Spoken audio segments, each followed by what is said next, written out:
लेंगे तो ठीक रहेगा, वरना समाधान तो हम कर ही देंगे।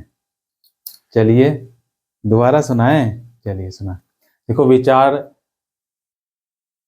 कर लोगे तो ठीक रहेगा, विचार कर लोगे तो ठीक रहेगा, वरना समाधान तो हम कर ही देंगे। समझ है? बुझाया नहीं? चलिए, ईश्वर से अनुराग। आपने लोगों को पूजा पाठ करते हुए देखा होगा। पूजा पाठ, पूजा पाठ करते हुए अथवा भजन कीर्तन कव्वाली गाते हुए या चुपचाप ईश्वर के नाम का जाप करते हुए देखा होगा। आपने यह भी गौर किया होगा कि उनमें से कुछ तो इतने भाव विभोर हो जाते हैं कि उनकी आंखों में आंसू भर आते हैं। देखा है कभी? ईश्वर के प्रति ऐसा प्रेम भाव या गहरी भक्ति उन विभिन्न प्रकार के भक्ति तथा सूफी आंदोलनों की देन है, जिनका 8वीं शताब्दी से उद्भव होने लगा। कौन सी शताब्दी से?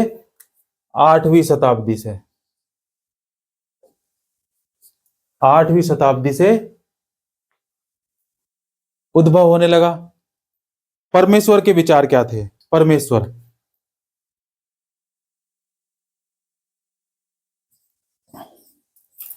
परमेश्वर के विचार देखो, बड़े बड़े राज्यों के उदय होने से पहले, जब बड़े बड़े राज्यों का उदय हुआ है, तो उन राज्यों के उदय होने से पहले भिन्न भिन्न समूहों के लोग अपने अपने देवी देवताओं की पूजा करते थे।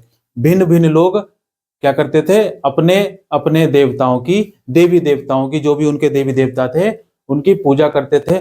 जब लोग नगरों के विकास और व्यापार तथा साम्राज्यों के माध्यम से एक साथ आते गए, तब नए नए विचार विकसित हुए तथा साम्राज्यों के माध्यम से क्या हुआ? एक साथ आए और नए नए विचार विकसित होने लगे। यह बात व्यापक रूप से स्वीकार की जाने लगी कि सभी जीवधारी अच्छे तथा बुरे कर्म करते हुए जीवन मरण और पुनर्जीवन के अनंत चक्रों से गुजरते हैं। और इसी प्रकार यह विचार भी गहरे से बैठ गया था कि व्यक्ति जन्म के समय भी एक बराबर नहीं होते। यह मानना है कि सामाजिक विशेषाधिकार किसी उच्च परिवार तथा उच्च जाति में पैदा होने के कारण मिलते हैं, कई पंडितीय पूर्ण ग्रंथों का विषय था। अनेक लोगों में ऐसे विचारों के कारण क्या थी? बेचैनी थी। ऐसे विचारों के कारण बेचैन थे वो लोग, और इसलिए वे बुद्ध तथा जैन के उपदेशों की ओर उन्मुख हुए, जिनके अनुसार व्यक्तिगत प्रयासों से सामाजिक अंतरों को दूर किया जा सकता है और पुनर्जन्म के चक्र से छुटकारा पाया जा सकता है। कुछ अन्य लोग परमेश्वर संबंधी इस विचार से आकर्षित हुए कि यदि मनुष्य भक्ति भाव से परमेश्वर की शरण में जाए, यदि मनुष्य भक्ति भाव से परमेश्वर की शरण में जाए, तो परमेश्वर व्यक्ति को इस बंधन से मुक्त कर सकता है। श्रीमद् भगवत गीता में व्यक्त यह विचार सामान्य की प्रारंभिक शताब्दियों में लोकप्रिय हो गया था। प्रारंभिक शताब्दियों में क्या हुआ? लोकप्रिय हो गया था। विशद धार्मिक अनुष्ठानों, धार्मिक क्या होते थे? अनुष्ठान होते थे। आपने देखा यज्ञ, अश्वमेध यज्ञ, घोड़े को दौड़ाया जाता था पूरे राज्य भर में, नहीं समझ पाए? तो विशद धार्मिक अनुष्ठानों के माध्यम से शिव, विष्णु तथा दुर्गा, शिव ही सत्य है, शिव जी, विष्णु जी और मां दुर्गा,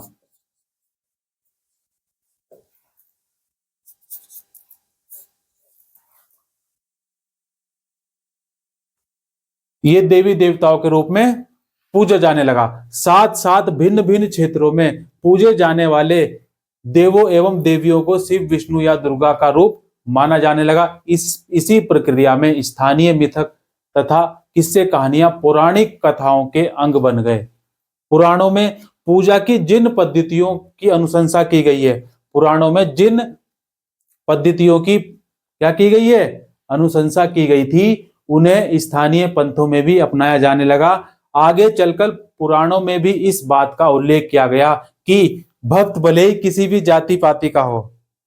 पुराणों में क्या उल्लेख किया गया कि भक्त भले ही किसी भी जाति पाति का हो, वह सच्ची भक्ति से ईश्वर की कृपा प्राप्त कर सकता है। क्या कर सकता है? ईश्वर की कृपा प्राप्त कर सकता है। भक्ति की विचारधारा इतनी अधिक लोकप्रिय हो गई, भक्ति की विचारधारा इतनी लोकप्रिय हो गई कि बौद्धों और जैन मतावलंबियों ने भी इन विश्वासों को क्या करना से कर दिया? अपनाना शुरू कर दिया और अपना लिया। दक्षिण भारत में भक्ति का एक नया प्रकार, इससे क्या हुआ? दक्षिण भारत में इस स्थिति से जो ये स्थिति परिस्थिति आई, नए बदलाव हुए, इस परिस्थिति से क्या हुआ? दक्षिण भारत में एक नए प्रकार की भक्ति का क्या हुआ? प्रचार हुआ। वो कौन कौन से? नयार, सुना होगा आपने, नहीं सुना? नए नार, और दूसरे क्या थे? अलवार। कौन से थे? अलवार। 7वीं से लेकर 9वीं शताब्दियों के बीच कुछ नए धार्मिक आंदोलन का प्रादुर्भाव हुआ और इन आंदोलनों का नेतृत्व किसने किया? नयनारों, जो कि कौन थे? शैव संत थे। कौन थे ये? शैव संत, शैव। और अलवार कौन थे? वैष्णव संत।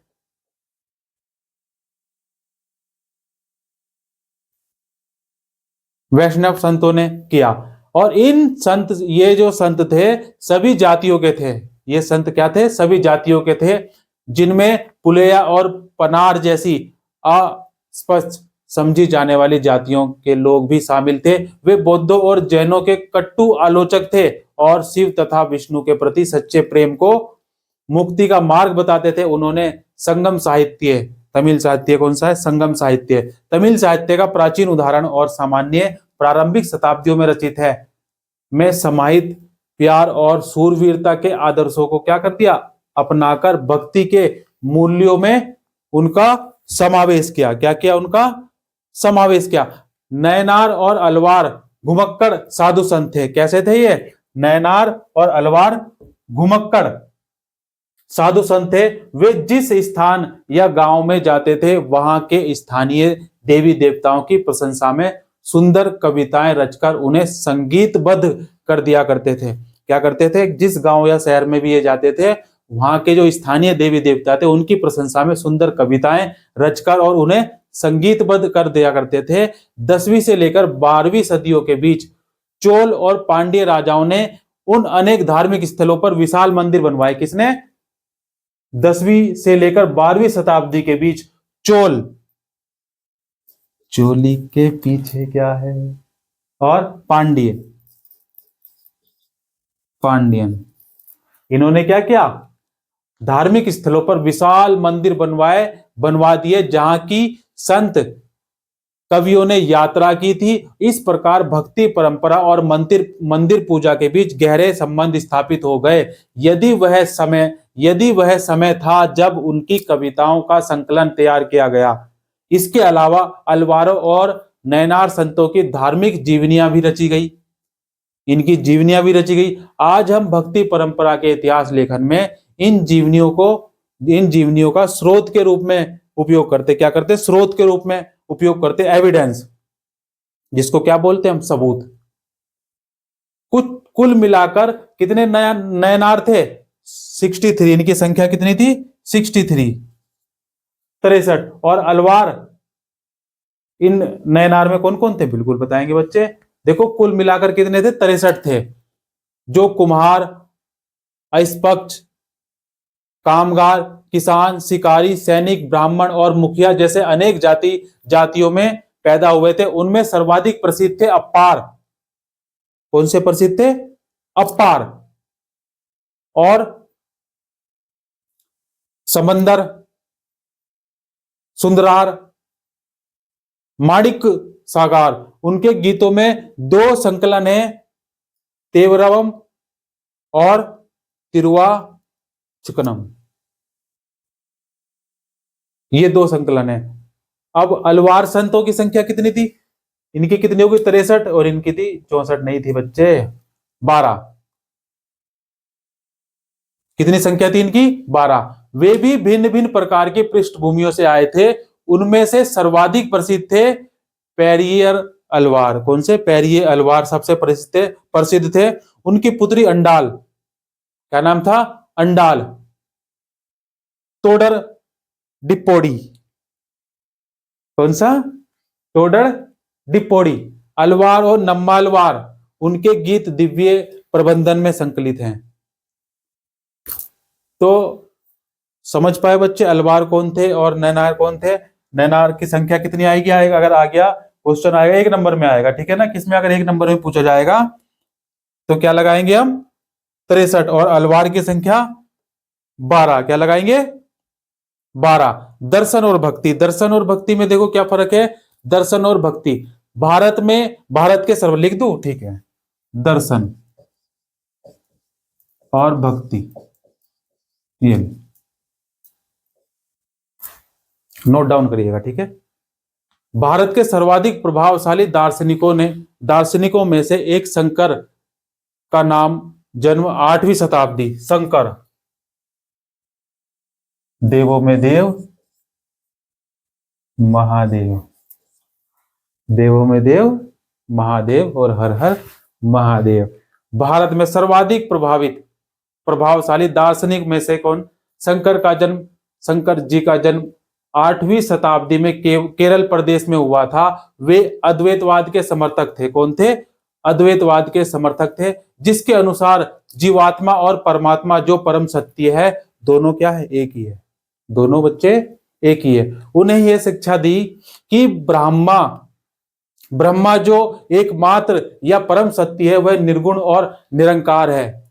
वह निर्गुण और निरंकार है। शंकर ने हमारे चारों ओर के संसार को मिथ्या या माया माना और संसार का परित्याग करने अर्थात संन्यास लेने और ब्रह्मा की सही प्रकृति को समझने और मोक्ष प्राप्त करने के लिए ज्ञान के मार्ग को अपनाने का उपदेश दिया। रामानुज, कौन? रामानुज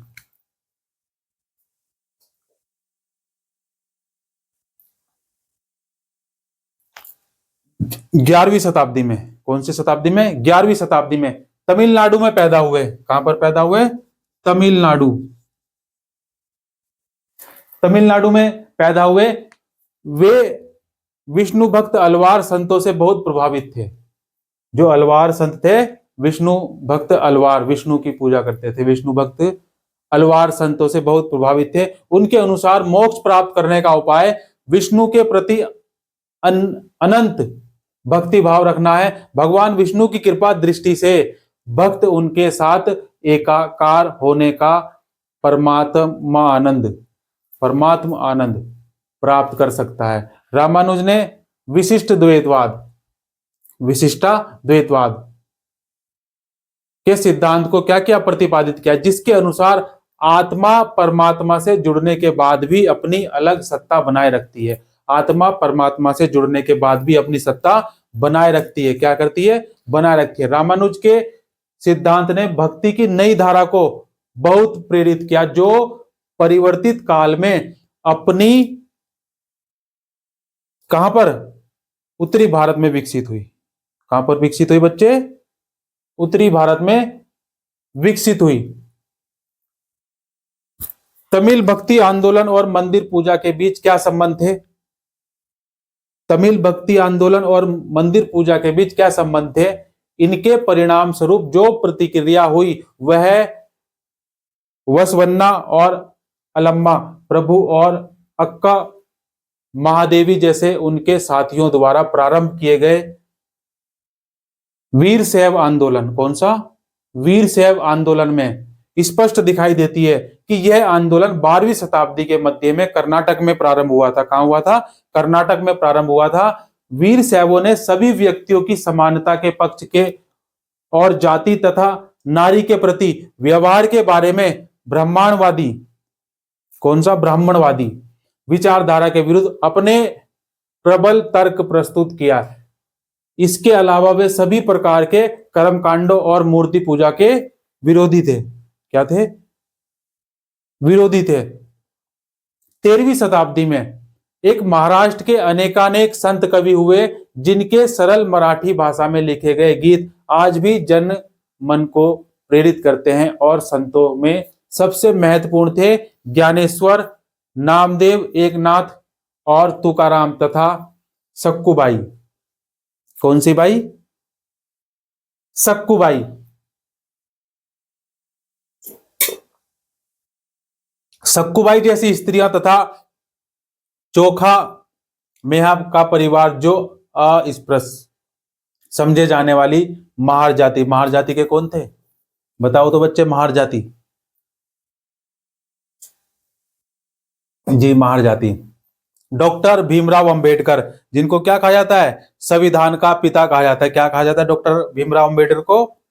संविधान का पिता। उन्होंने क्या किया? संविधान लिखा, और जिससे हमारे पूरे भारत की सारी संचालन किससे होता है?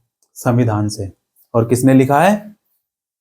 भीमराव अंबेडकर, डॉक्टर भीमराव अंबेडकर। अंबेडकर जयंती भी होती है, ठीक है। भक्त की यह क्षेत्रीय परंपरा पढ़लपुर में विठल, विष्णु का एक रूप है विठल, पर और जनमन के हृदय में विराजमान व्यक्तिगत देव ईश्वर संबंधी विचारों पर केंद्रित थी। इन संत कवियों ने सभी प्रकार के कर्मकांडों और पवित्रता के ढोंगों और जन्म पर आधारित सामाजिक अंतरों का क्या किया? विरोध किया। यहां तक कि उन्होंने सन्यास के विचार को भी ठुकरा दिया और किसी भी अन्य व्यक्ति की तरह रोजी रोटी कमाते हुए परिवार के साथ रहने वाले और विनम्रता पूर्वक जरूरतमंद साथी व्यक्तियों की सेवा करते हुए जीवन बिताने को क्या कर दिया? जीवन बिताने को बहुत पसंद किया। और उन्होंने इस बात पर भी बल दिया कि असली भक्ति दूसरों के दुखों को बांट देना है। असली भक्ति क्या है? दूसरे के दुखों को बांट लेना है। इससे एक नई मानववादी विचार का क्या हुआ? उद्भव हुआ। जैसा कि सुप्रसिद्ध गुजराती संत नरसिंह मेहता ने कहा। क्या कहा? कि विष्णु वैष्णव जन तो तेने कहिए, पीर पराई जाने रे। समझे? नहीं समझे? वैष्णव जन तो तेने कहिए, पीर पराई जाने रे। नहीं? देखो, नागपंथी क्या होती है? नागपंथी क्या? नाग, नाग नहीं, नाथपंथी। सिद्ध और योगी। बताओ तो उत्तर प्रदेश के मुख्यमंत्री क्या क्या नाम है? हमारे उत्तर प्रदेश के मुख्यमंत्री का क्या नाम है? उत्तराखंड के मुख्यमंत्री का क्या नाम है? सभी राज्यों के मुख्यमंत्री का नाम पता होना चाहिए। भारत के प्रधानमंत्री जी का क्या नाम है? दिल्ली में किसकी सरकार बनी है? देखो, इस काल में अनेक ऐसे धार्मिक समूह उभरे जिन्होंने साधारण तर्क वितर्क का क्या लिया? सहारा लेकर रूढ़िवादी धर्म के कर्मकांडों और अन्य बनावटी पहलुओं तथा समाज व्यवस्था की क्या की? आलोचना की। उनमें नाथपंथी, सिद्धाचार और योगी जन उल्लेखनीय है। उन्होंने संसार का क्या कर दिया? परित्याग करने का समर्थन किया। संसार का परित्याग करने का क्या किया? समर्थन किया। उनके विचार से निराकार परम सत्य का चिंतन मनन और उसके साथ एक हो जाने की अनुभूति ही मोक्ष प्राप्त करना है। उनके साथ एक हो जाने की अनुभूति ही मोक्ष का मार्ग है। इसके लिए उन्होंने योगासन, प्राणायाम और चिंतन मनन जैसी क्रियाओं के माध्यम से मन और शरीर को कठोर प्रशिक्षण देने की आवश्यकता पर बल दिया। किस किस को? इन क्रियाओं के माध्यम से मन और शरीर को कठोर प्रशिक्षण देने की आवश्यकता पर क्या दिया? बल दिया। और ये समूह खास तौर पर नीची कही जाने वाली जातियों में बहुत लोकप्रिय हुए।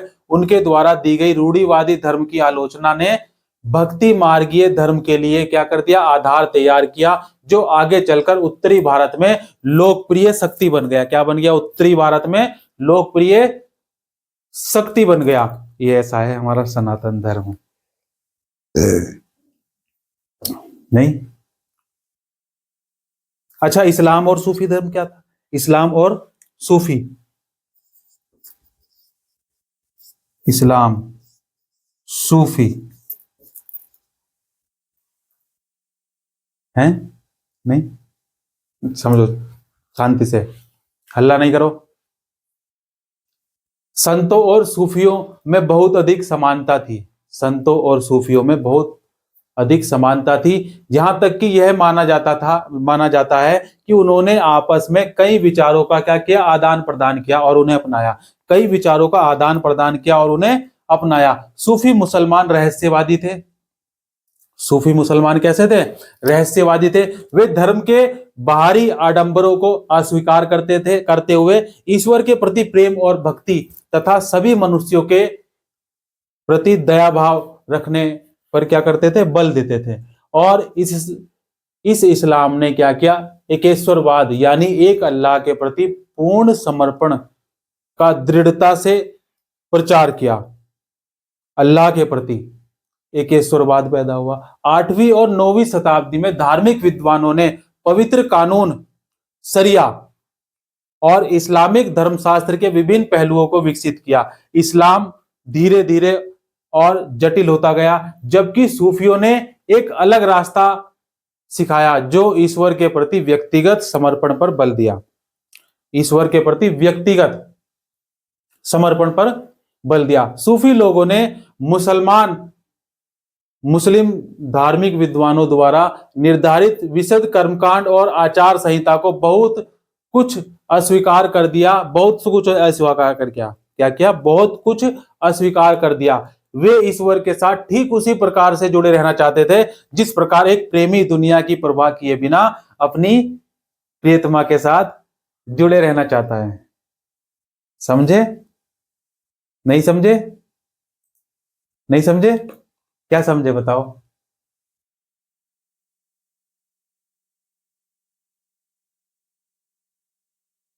नहीं समझे बताओ? देखो, जीवन एक बार मिलता है, जीवन एक बार मिलता है, क्यों ना इसे अपने अंदाज में दिया जाए, क्यों ना इसे अपने अंदाज में दिया जाए।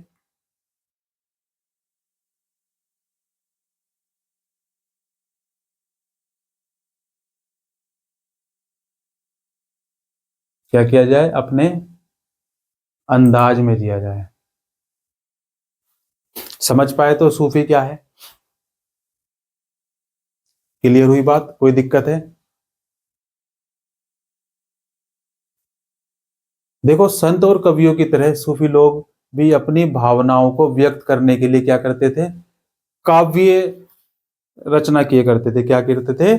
काव्य रचना किए करते थे। गद्य में एक विस्तृत साहित्य तथा कई किस्से कहानियां इन सूफी संतों के इर्द गिर्द विकसित हुई। मध्य एशिया में महान सूफी संतों में गज्जाजाली, रूमी और सादी के नाम उल्लेखनीय हैं। नागपंथियों, सिद्धों और योगियों की तरह सूफी भी यही मानते थे कि दुनिया के प्रति अलग नजरिए अपनाने के लिए दिल को सिखाया पढ़ाया जा सकता है। उन्होंने किसी औलिया या पीर की देख रेख में जिक्र, नाम का जाप, चिंतन, समा बोलते हैं गाने को, गाना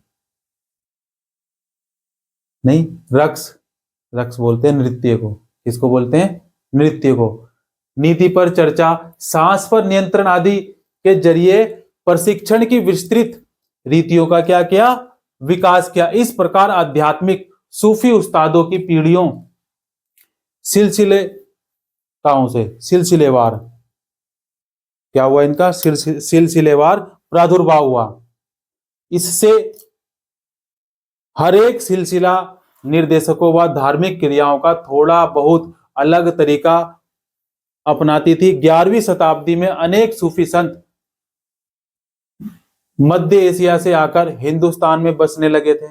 मध्य एशिया से आए और हिंदुस्तान में बसने लगे। दिल्ली सल्तनत की स्थापना के साथ साथ प्रक्रिया उस समय और भी मजबूत हो गई जब उपमहाद्वीप में सर्वत्र बड़े बड़े अनेक सूफी केंद्र विकसित हो गए। बड़े बड़े क्या हुए? सूफी केंद्र विकसित हो गए। चिश्ती सिलसिला, इन सभी सिलसिलों में सबसे अधिक प्रभावशाली था कौन सा?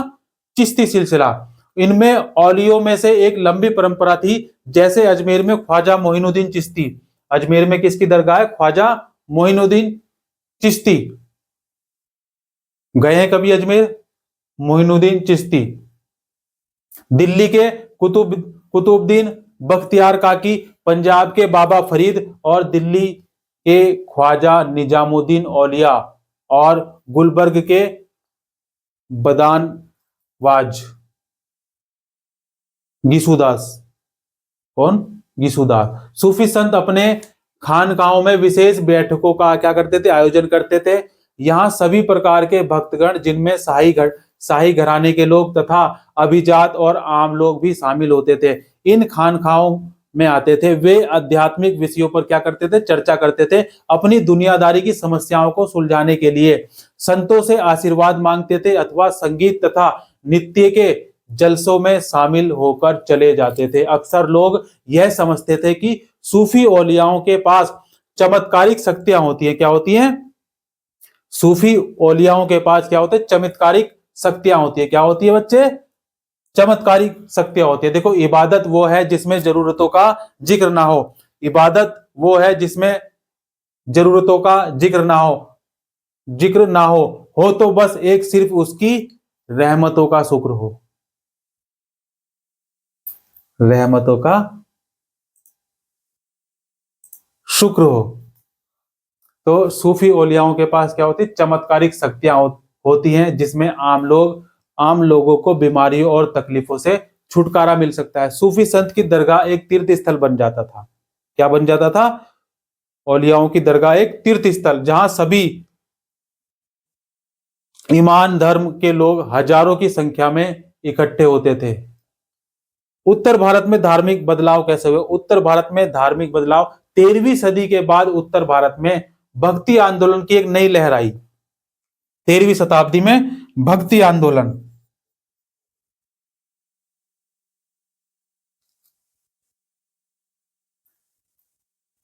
भक्ति आंदोलन की लहर आई। यह एक ऐसा युग था जब इस्लाम, ब्राह्मणवादी, हिंदू धर्म, सूफी मत, भक्ति की विभिन्न धाराओं ने और नागपंथियों ने, सिद्धों तथा योगियों ने परस्पर एक दूसरे को क्या किया? प्रभावित किया। एक दूसरे को प्रभावित किया। हमने देखा है कि नए नगरों और राज्यों का उद्भव हो रहा था और लोग अपने नए नए व्यवसाय और नई नई भूमिकाएं क्या कर रहे थे? खोज रहे थे। कोई नए नए अवसर मिल रहे थे, नए नए व्यवसाय खोल रहे थे, नई नई भूमिकाएं खोज रहे थे। ऐसे लोग विशेष रूप से शिल्पी, कृषक, व्यापारी और मजदूर इन नए संतों के विचारों को सुनने के लिए क्या होते थे? इकट्ठे हो जाते थे। फिर वे उनका प्रचार करते थे। उनमें से कबीर और बाबा गुरु नानक जैसे कुछ संतों ने सभी आडंबरपूर्ण रूढ़िवादी धर्मों को अस्वीकार कर दिया। तुलसीदास और सुदास, सुना है तुलसीदास का नाम? तुलसीदास और सुदास जैसे कुछ अन्य संतों ने उस समय विद्यमान विश्वासों तथा पद्धतियों को स्वीकार करते हुए उन्हें सबकी पहुंच में लाने का प्रयत्न किया। तुलसीदास ने ईश्वर को राम के रूप में धारण किया। तुलसीदास ने ईश्वर को राम के रूप में धारण किया और अवधि, पूर्वी उत्तर प्रदेश की बोली है अवधि। पूर्वी उत्तर प्रदेश की बोली है अवधि। अवधि में लिखी गई है तुलसीदास की रचना रामचरितमानस। कौन सी रचना? रामचरितमानस। उनके भक्ति भाव की अभिव्यक्ति और साहित्यिक कृति दोनों ही दृष्टियों से महत्वपूर्ण है। दोनों ही दृष्टियों से महत्वपूर्ण है। सूरदास श्री कृष्ण के अनन्य क्या है? अनन्य भक्त थे। उनकी रचनाएं सूरसागर, सूरसावली और साहित्य लहरी में संग्रहित है। क्या? उनके भक्ति भाव को अभिव्यक्त करते हैं। असम के शंकरदेव, कौन हुए असम के? शंकरदेव, जो इन्हीं के समकालीन थे। क्या क्या? विष्णु की भक्ति पर बल दिया, विष्णु की भक्ति पर बल दिया और असमिया भाषा में कविताएं तथा नाटक लिखे। कौन सी भाषा में? असमिया भाषा में।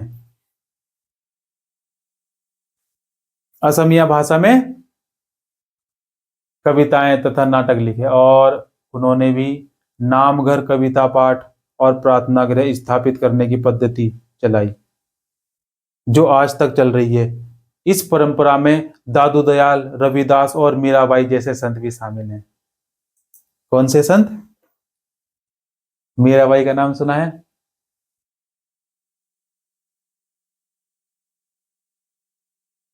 मीराबाई, सौभाग्य ना सब दिन सोता है, देखें आगे क्या होता है। सौभाग्य ना सब दिन सोता है, देखें आगे क्या होता है।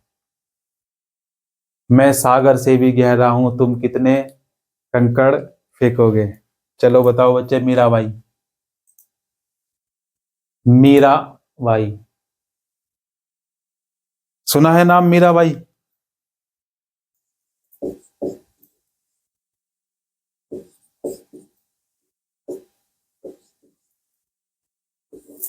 मीराबाई, मीराबाई एक राजपूत राजकुमारी थी। राजपूत, मीराबाई एक राजपूत राजकुमारी थी जिसका विवाह 16वीं शताब्दी में मेवाड़ के एक राजसी घराने में हुआ था। मीराबाई रविदास, जो स्पस्तीय जाति के माने जाते थे, उनकी क्या थी? अनुयायी बन गई। उनकी अनुयायी बन गई। वे कृष्ण के प्रति समर्पित थी और उन्होंने अपने गहरे भक्ति भाव को कई भजनों में अभिव्यक्त किया। उनके गीतों ने उच्च जातियों के रीति रिवाजों और नियमों को खुली चुनौती दी तथा ये गीत राजस्थान व गुजरात के जन साधारण में बहुत लोकप्रिय हुए। इन संतों में से अधिकांश का विशिष्ट अभिलक्षण यह है कि इनकी कृतियां क्षेत्रीय भाषाओं में रची हुई हैं। किसमें रची हुई हैं? क्षेत्रीय भाषाओं में रची हुई हैं और इन्हें आसानी से गाया जा सकता है। सबसे अच्छी बात यही है, क्योंकि क्षेत्रीय भाषा में लिखी जाएगी तो सबसे आसानी से गाया जा सकता है, इसलिए वे बेहद लोकप्रिय हो गई। पीढ़ी दर पीढ़ी मौखिक रूप से चलती रही। प्रायः इन गीतों में प्रसारण में सर्वाधिक निर्धन, सर्वाधिक वंचित समुदाय और महिलाओं की भूमिका रही है। प्रसारण की इस प्रक्रिया में एक सभी लोग अक्सर अपने अनुभव भी जोड़ देते हैं। इस तरह आज मिलने वाले गीत संतों की रचनाएं तो हैं, साथ साथ उन पीढ़ी के लोगों की रचनाएं मानी जा सकती हैं जो उन्हें गाया करते थे। वे हमारी जीती जागती जन संस्कृति का अंग बन गई हैं। क्या बन गई हैं? जीती जागती संस्कृति का अंग बन गई हैं। ऐसे ही हुए कबीर।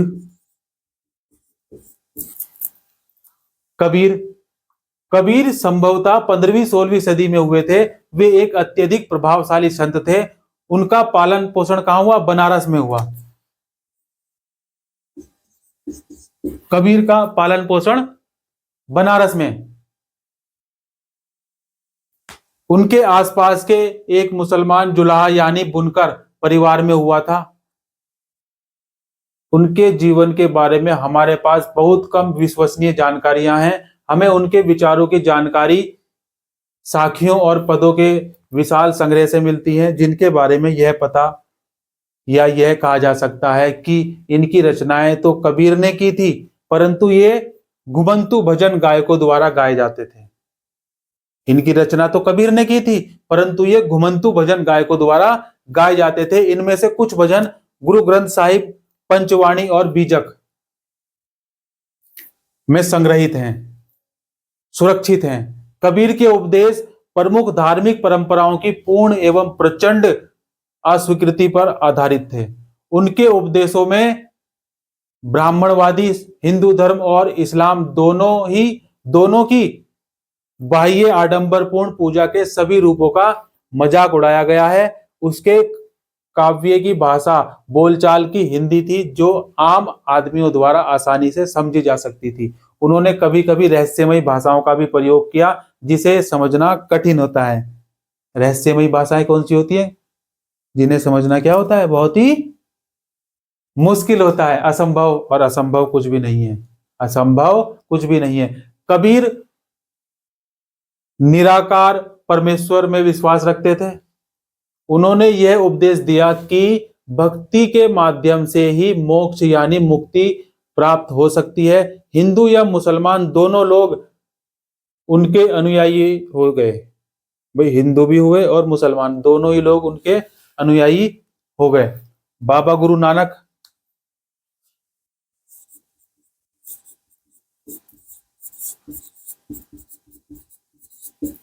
बाबा गुरु नानक।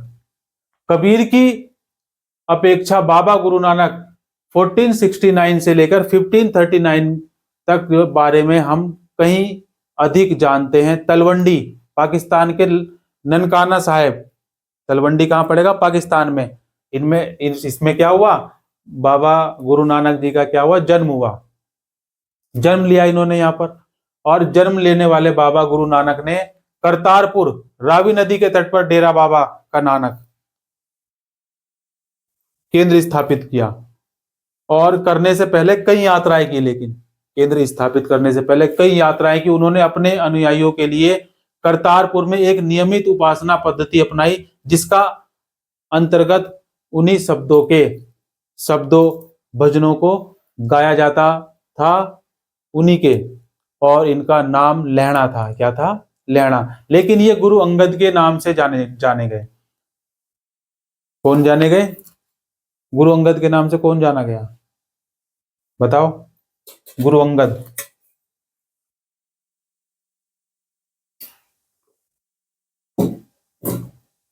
भाई, इनको शब्दों और भजनों को गाया जाता था।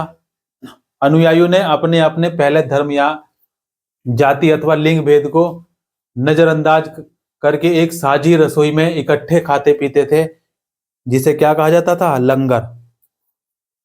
आज भी एक मुंडे लंगर चकले, लंगर। और बाबा गुरु नानक ने उपासना और धार्मिक कार्यों के लिए जो जगह नियुक्त की थी उसे धर्मशाल कहा गया। क्या कहा गया? धर्मशाल। आज इसे गुरुद्वारा कहते हैं। आज इसे क्या कहते हैं? हम गुरुद्वारा कहते हैं, नहीं कहते गुरुद्वारा। और 1539 में इनकी मृत्यु हो गई। और पूर्व बाबा गुरु नानक ने, मृत्यु के पूर्व बाबा गुरु नानक ने एक अनुयायी को अपनाया, उसको उत्तराधिकारी चुना। मृत्यु से पहले ही एक चेला बना लिया, अनुयायी को अपना उत्तराधिकारी चुनने के लिए। और उसका नाम क्या था? इनका नाम था लहणा। लेकिन ये गुरु अंगद के नाम से जाने गए। गुरु अंगद का नाम का महत्व यह था कि गुरु अंगद बाबा गुरु नानक के ही अंग माने जाते हैं। बाबा गुरु नानक के ही अंग माने जाते हैं। क्यों? गुरु अंगद ने बाबा गुरु नानक की रचनाओं का संग्रह किया और उसी संग्रह में अपनी कृतियां भी जोड़ दी। भाई, गुरु नानक ने जो संग्रह किया उसी संग्रह में अपनी इसने क्या कर दी? कृतियां भी जोड़ दी। संग्रह एक नई लिपि गुरुमुखी में लिखा गया था। कौन सी लिपि में लिखा गया? गुरुमुखी। संग्रह लिखा गया गुरुमुखी लिपि में। और इन सभी का संग्रह गुरु अर्जुन ने 1604 में किया। समझ पाए बात को? तो गुरु अंगद के 3 उत्तराधिकारियों ने भी अपनी रचनाएं नानक के नाम से लिखी। इन सभी का संग्रह गुरु अर्जुन ने कितने में किया? 1604 में किया। और इस संग्रह में शेख फरीद तथा संत कबीर, भगत नामदेव और गुरु टेक बहादुर जैसे सूफियों, संतों और गुरुओं की वाणी जोड़ी गई। इसी में जोड़ते चले गए ऐसे ऐसे। 1706 में इस बृहद संग्रह को गुरु टेक बहादुर के पुत्र व उत्तराधिकारी गुरु गोविंद सिंह, क्या नाम है?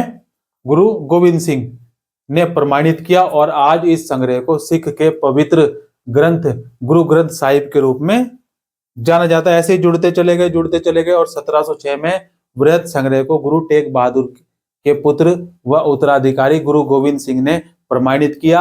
और आज इस संग्रह को सिखों के पवित्र ग्रंथ गुरु ग्रंथ साहिब के रूप में जाना जाता है। 16वीं शताब्दी में बाबा गुरु नानक के उत्तराधिकारियों के नेतृत्व में उनके अनुयायियों की संख्या का विस्तार हुआ।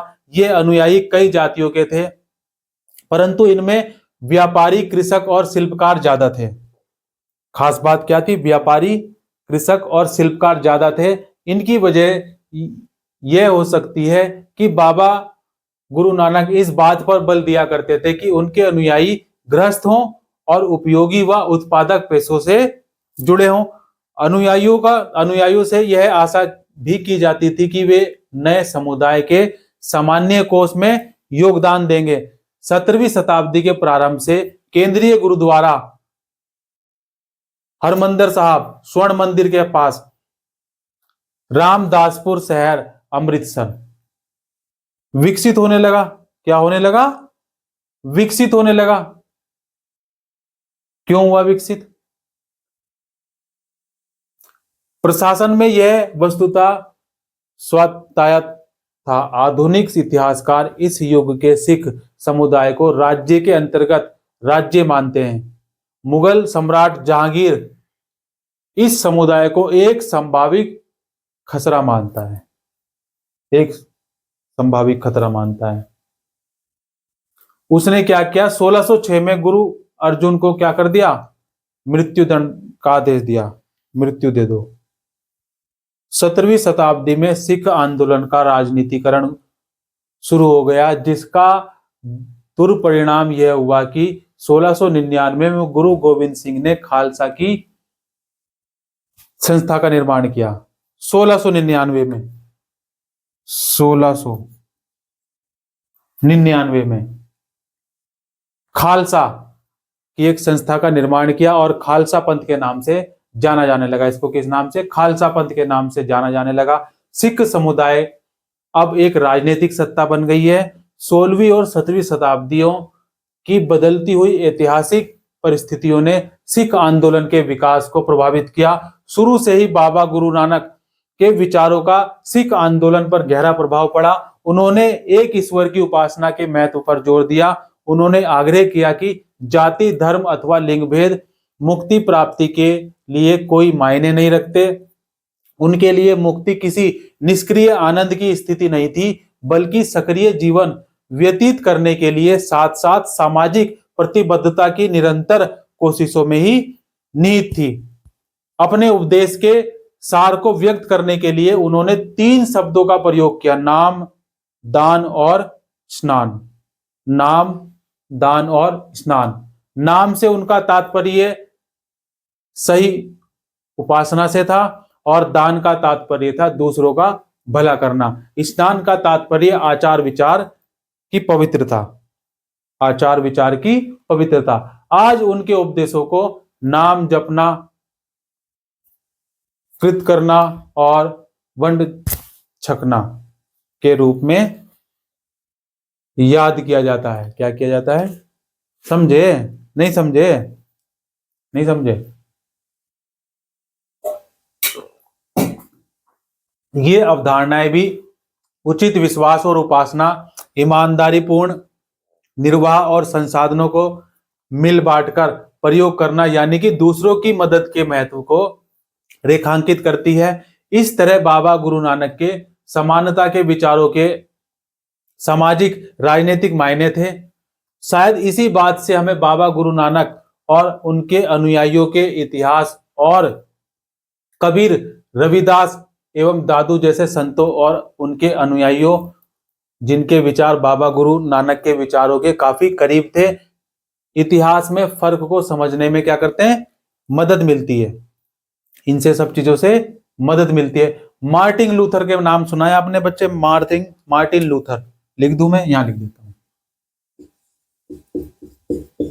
मार्टिन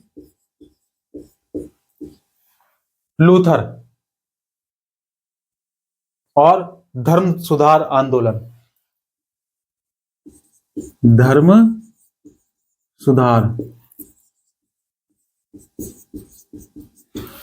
सुधार आंदोलन। तो 16वीं शताब्दी में एक धार्मिक अंतशोभ यानी उथल पुथल हुई। उथल पुथल का काल कहा जाता है इसको। तब ईसाई धर्म में अनेक परिवर्तन हुए, जिन्हें लाने वाले महत्वपूर्ण नेताओं में से एक थे मार्टिन लूथर। मार्टिन लूथर ने यह महसूस किया कि रोमन कैथोलिक चर्च में अनेक आचार व्यवहार बाइबल की शिक्षाओं के विरुद्ध जाते थे। लूथर ने लैटिन भाषा की बजाय आम लोगों की भाषा के प्रयोग को प्रोत्साहन दिया और बाइबल का जर्मन भाषा में अनुवाद किया। वे दंडमोचन, कि उस प्रथा के घोर विरोधी थे जिनके अंतर्गत पाप कर्मों को क्षमा करने के लिए चर्च को दान दिया जाता था। छापे खाने में बढ़ते हुए प्रयोग से उनकी रचनाओं का व्यापक रूप से प्रचार प्रसार हुआ। अनेक प्रोटेस्टेंट ईसाई संप्रदाय अपना उद्भव लूथर की शिक्षाओं से ही खोजते हैं। किससे खोजते हैं? लूथर की शिक्षाओं से ही खोजते हैं। समझ पाए? कोई डाउट? किसी को कोई डाउट? किसी को कोई दिक्कत? नहीं है कोई दिक्कत? काबिल लोग ना तो किसी को दबाते हैं और ना ही किसी से दबते हैं। जय हिंद, जय भारत।